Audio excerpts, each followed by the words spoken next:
Hi, it's Steve Palladino from Palladino Power Project, bringing you part three on my series reviewing the FRC and VO2 modeling chart and dashboard within the WKO platform. In part one, I went over the chart, some of the rationale and explanations of the modeling that goes on with the chart and how the chart works. Part two, I used it for comparing 5 times 3 minute workout and how to analyze that and what I'm looking for, and then how I use that information to modify the prescription for the athlete going forward to improve the stimulus of the workout. In this part three, what I want to do is use the chart to demonstrate various workouts at different intensities, different desired stimuli for differing reasons, and look at the chart so you get an understanding of what's happening at these intensities, at these types of workouts. So I'm going to give you 5 different workouts, starting with this one. This is a long run with a 60-minute marathon power tempo. I will also go over a half marathon power tempo, a 4 times 10 minutes at at 99% of critical power or functional threshold power. 7 times 5 minutes at roughly 103% of functional threshold power. And then lastly, the 5 by 3 minutes at close to 106, 107% of functional threshold power. So a few things about the chart just to rehash a little bit. Up in the top, we have power, which is the black line. So as I scroll, you can see power changing up in that legend up there. And the green line is FRC, and you can see that it changed right there as you see as I'm scrolling. And then I have percent of FRC used and percent of VO2 max. The chart has two primary models that are being used concurrently, and they're all based on power. So with the green line here is FRC, which is reserve work capacity, the amount of work that can be done in excess of FTP. So whenever power exceeds FTP, you are using some of this pool of reserve work called FRC, or reserve work capacity, and I often abbreviate it RWC, reserve work capacity. Other scientific literature and other platforms will call it W prime. Pretty much all the same thing. It's the reserve work capacity, the capacity work that can be done in excess of critical power or functional threshold power in this particular environment. So that's the green line.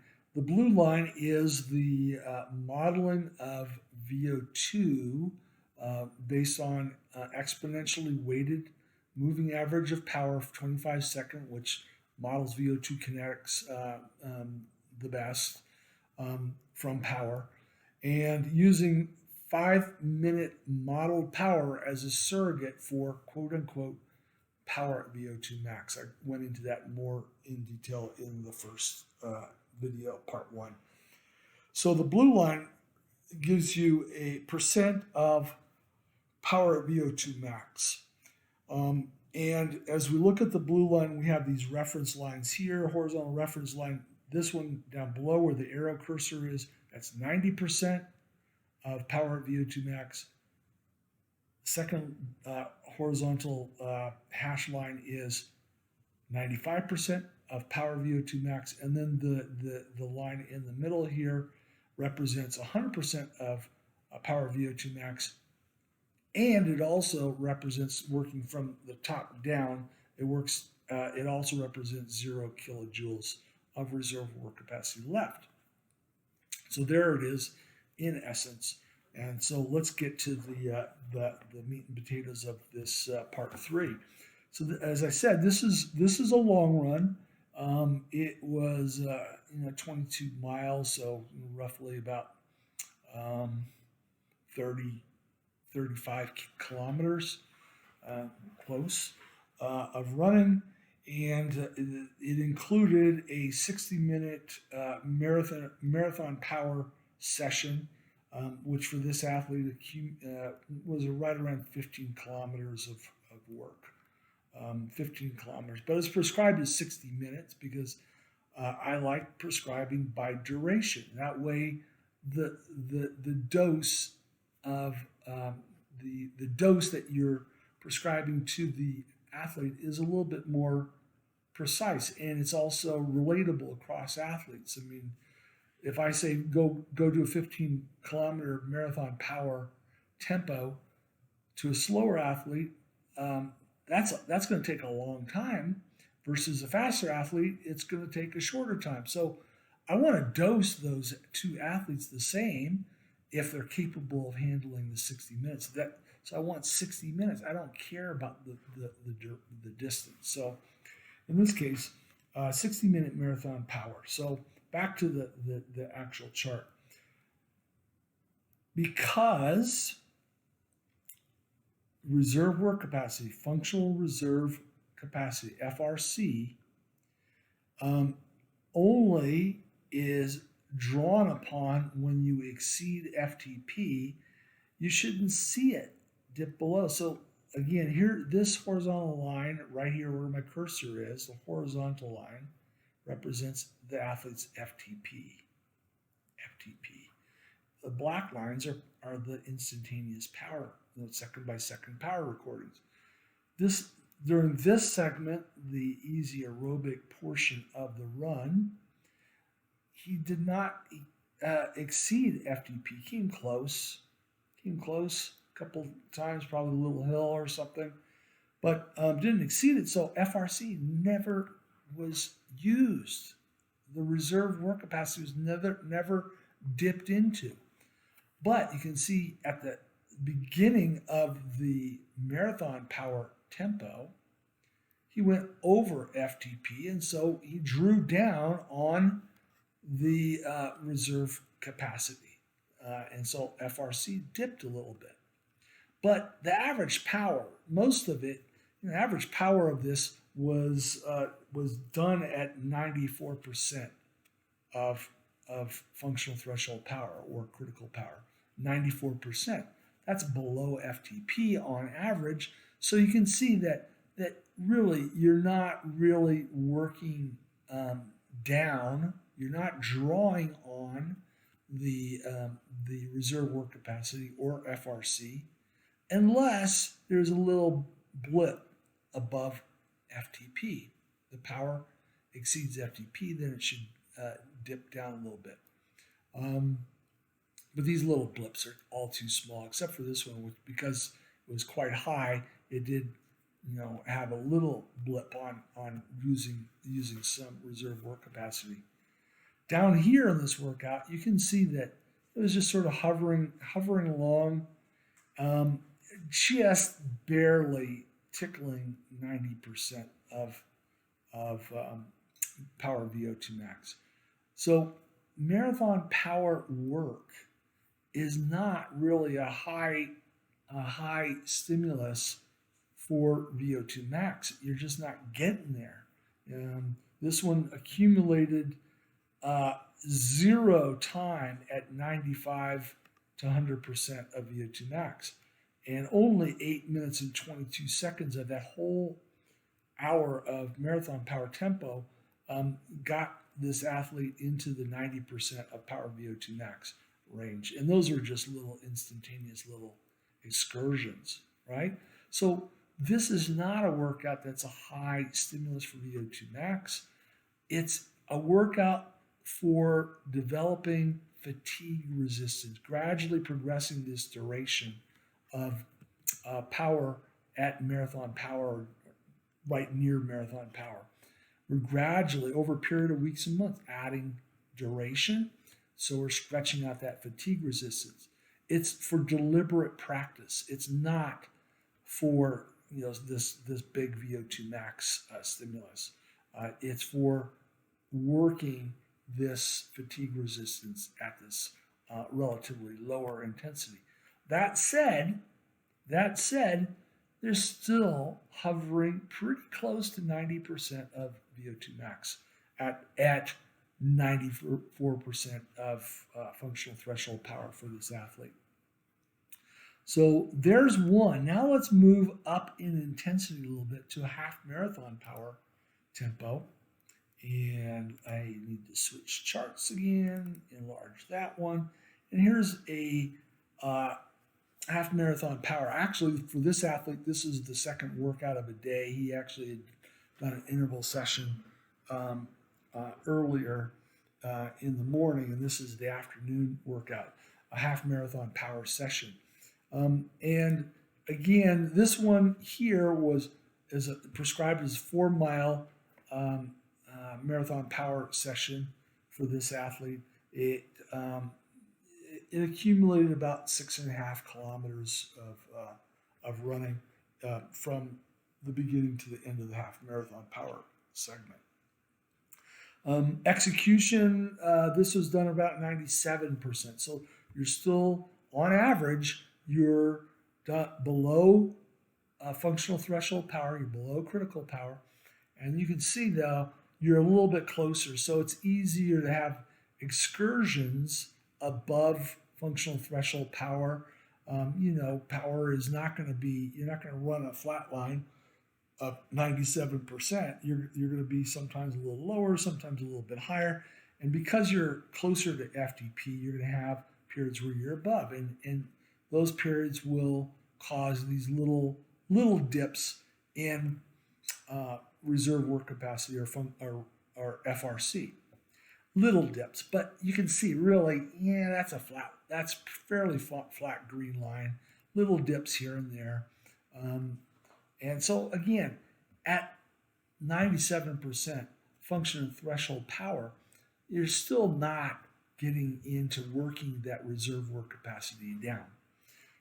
That said, look here, remember where we were with the marathon power, we were just below or tipping into this horizontal line, which is 90% here, 95% up here. So now with this intensity, we've moved a little bit higher up in terms of percent of power VO2 max, a little bit higher up, and we're generally above 90%, not always, and occasionally got close to 95%. So you look down here in terms of summary. Again, this right here, this moment got to about 94% of power VO2 max, not 95. So we got close. What's this one here? This one here is also about 94%. So for this, the duration of this 4 mile half marathon power tempo was about 25 minutes, just about 25 minutes. And of that 25 minutes, almost 22 and a half minutes were spent at greater than or equal to 90% of VO2 max. So here with half marathon power, you're starting to get a little tiny bit of VO2 max stimulus. But again, this is a workout that's more about extending fatigue resistance at a specific power. Yes, you do get some stimulus of functional threshold power, critical power, and you get some stimulus for even VO2 max at a sort of a low level, sitting here between 95 and 90% of power VO2 max. So it is a good workout. It does give that a little bit of VO2 max stimulus, but it's not a strong stimulus. But it's mainly about extending fatigue resistance at a specific power. Um, Again, also provides a pretty good stimulus for FTP since you're very close to FTP critical power. So um, let's look at the next intensity higher. We're going to go just tickling functional threshold power or critical power, if you wish. And this one is 4 times 10 minutes, 3-minute recovery. So we're actually getting into interval sessions now. 4 times 10 minutes, 3-minute recovery with the interval intensity averaging 99% of functional threshold power. So you're pretty much sitting right on functional threshold power. So now you can see that because the target is so close to functional threshold power, you're going to get even more time, more excursions just above functional threshold power, and each time you get this drawdown. These are all strides, accelerations before the workout, part of the warm-up. But now you can see that with this workout, we're actually, getting a little bit here and there. We're getting a little bit more drawing on the reserve work capacity because we're exceeding functional threshold power. Still not what I would call a strong reserve work capacity building type of workout, if that is possible. It's not a strong stimulus there because you're just tickling it here. But you look down here, again, higher intensity went from 97% for the half marathon power tempo to 4 times 99%, 4 times 10 minutes at 99%. And now you can see we're definitely in each one, we're over 90% of power VO2 max. And you can see here 96, we got into 96, 96% of power VO2 max. So we're starting to get some time accumulated at or greater than 95% of power VO2 max. So we're getting a little bit more stimulus for VO2 max. We're accumulating a lot of time. Remember, 4-mile half marathon power tempo of 25 minutes of work, we got 22.5 minutes of 90 greater than equal to 90% of power VO2 max.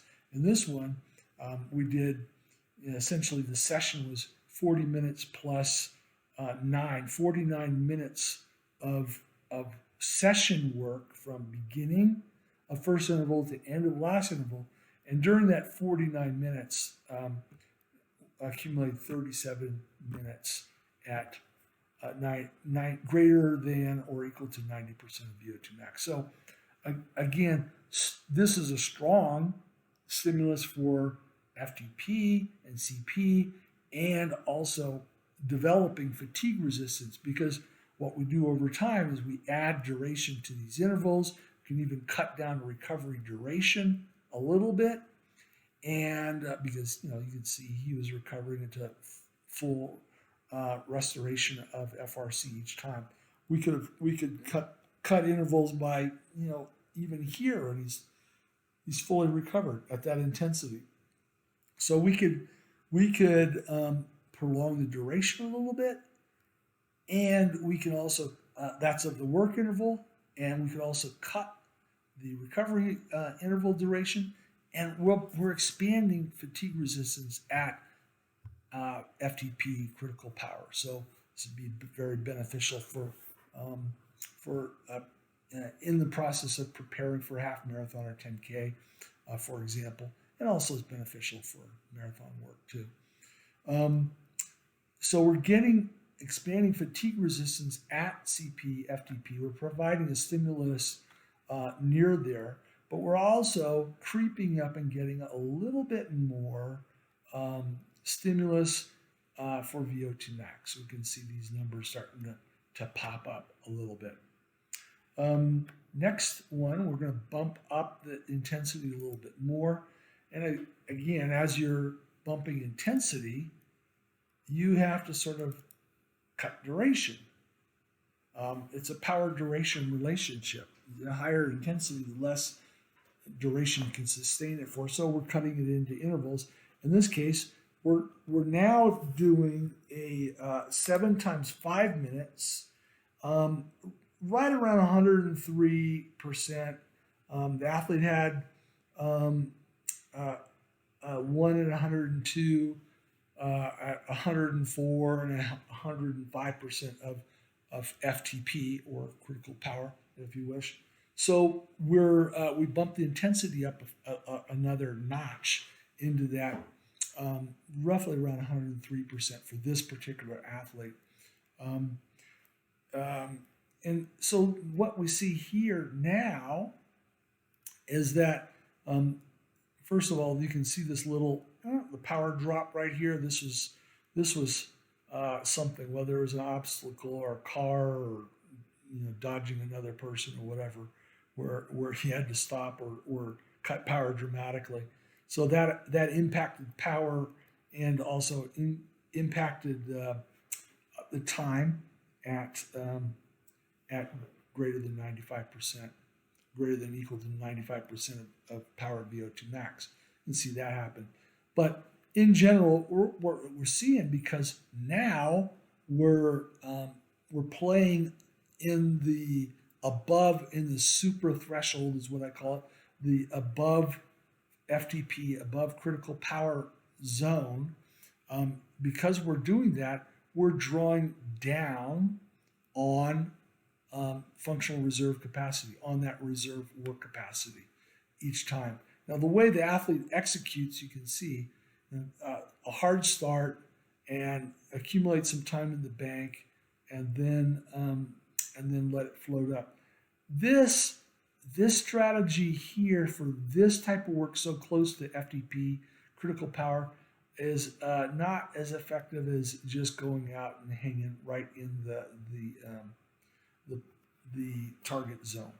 So this strategy just a little bit less. I mean, I like hard start, but we can do a little less intense and a little less duration, and keep power in that 102 to 104% range for this athlete.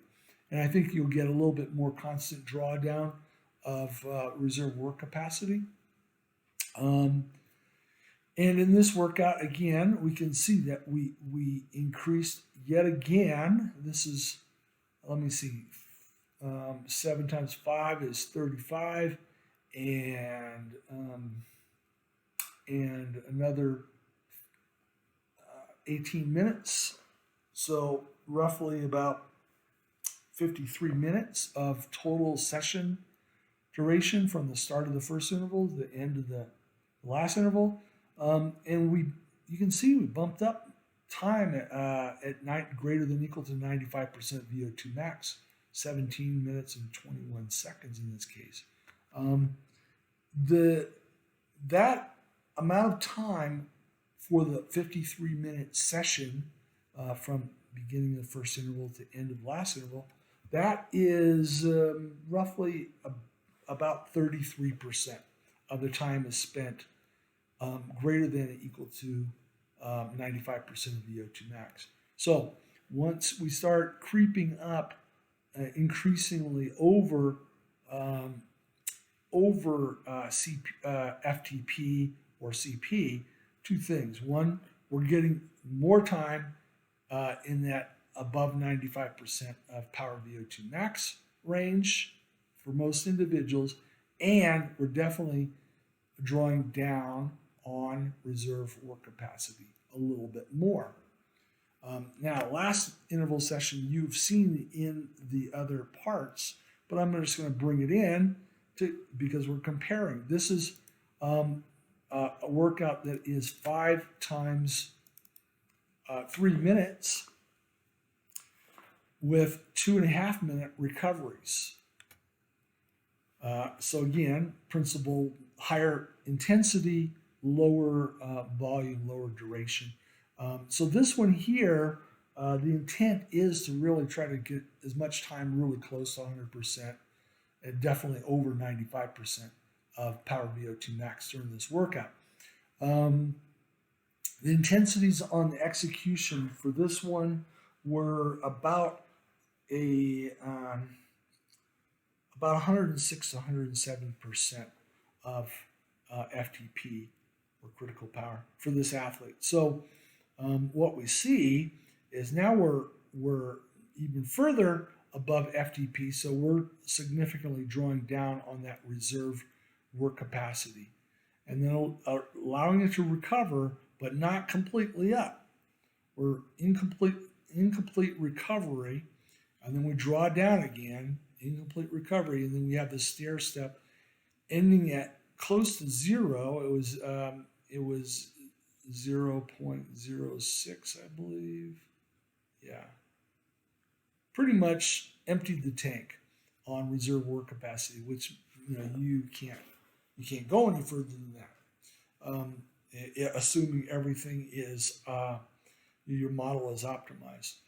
So what do we get here? In this case, we got 10 minutes and 30 seconds at 95%, and 22 seconds at right at 100% of VO2 max, or power VO2 max. So you go, well, wait a minute, the last one was 17 minutes or so, but that 17 minutes was a little bit closer to 95% and not quite as close to 100% of power VO2 max. And in this workout, the way it was constructed, between work intervals and recovery, the session from beginning to end was 25 minutes. And so that the athlete actually spent 42% of the time during this session at 95 to 100% of VO2 max, with a lot of it pretty close to 100% of power VO2 max. Whereas the other workout was more time, greater than 95% of VO2 max. That's a good thing, but didn't quite get to 100%. And the efficiency is only about, I think I said 33% of the time in that 7 times 5 minute workout. 33% of the time was at greater than or equal to 95% of VO2 max. So there you have it. There's looking at the different intensities that we work at: marathon power, half marathon power, 99% of FTP, which is for this athlete is probably around 12 to 15 kilometer race power. And then we went to 103%, which is roughly about 5K power. And then we went into the 106, 107%, which was maybe a little bit higher than 5K power. In any case, we looked at 5 different intensities, and we looked at them in the context of this chart, which models both FRC, parentheses, reserve work capacity, and VO2, in particular, power VO2 max, percent of power VO2 max.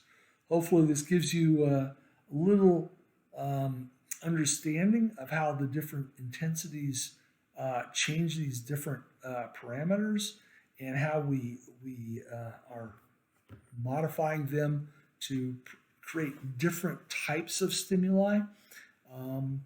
And I hope you enjoyed the entire series. I look forward to talking to you next time when I bring you another video on another subject. Thank you for watching.